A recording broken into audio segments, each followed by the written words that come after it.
इस्लामपूर येथील वृद्ध महिलेच्या खून प्रकरणातील संशयित आरोपीने आज पोलिसांच्या हातावर तुरी देत धूम ठोकली। मात्र आपली ही मर्दुमकी गावात सांगण्यासाठी त्यानं मोबाईलवरून एकाशी संपर्क साधला, हीच त्याची चूक ठरली आणि तासाभरात त्याच्या हातात पुन्हा बेड्या पडल्या। मिरज रेल्वे स्थानकावरून परागंदा होण्याच्या तयारीत असताना त्याला अटक करण्यात आली आहे। मुआज इलाही मुलानी असं त्याचं नाव आहे। चैनीसाठी पैसे मिळवण्याच्या हेतूने वृद्धेच्या गळ्यातील आणि नाकातील सोन्याचे दागिने चोरी करण्याच्या हेतूने मुलानीने वृद्धेचा खून केला होता। खुनाच्या घटनेत कोणतेही पुरावे हाती नसताना पोलिसांनी अत्यंत शिताफेने 2 दिवसांपूर्वी त्याला गजाआड केलं। त्याच्या वैद्यकीय कारणास्तव त्याला न्यायालयीन कोठडीही सुनावण्यात आली।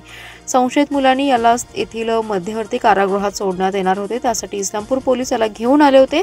दरम्यान कारागृहाच्या दारातच अनेक वैद्यकीय कारणे देऊन तो देऊ लागला। त्यावेळी त्याची औषधे आणण्यासाठी म्हणून त्याला बाहेर थांबवण्यात आलं। तेवढ्यात मुलांनी याने पोलिसांच्या हातावर तुरी देत धूम टेकली, त्यामुळे खळबळ उडाली।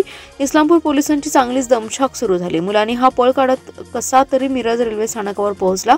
त्या ठिकाणी एकाच्या मोबाईलवरून त्याने गावात फोन लावत आपली मर्दुमकी सांगितली आणि हीच टीप स्थानिक गुन्हे अन्वेषणच्या पथकाला मिळाली। इस्लामपूर पोलिसांच्या मागावर होतेच तो मिरज रेल्वे स्थानकावर असल्याची माहिती मिळताच पथक त्या ठिकाणी गेलं। शिताफीने त्याला पुन्हा बेड्या ठोकल्या।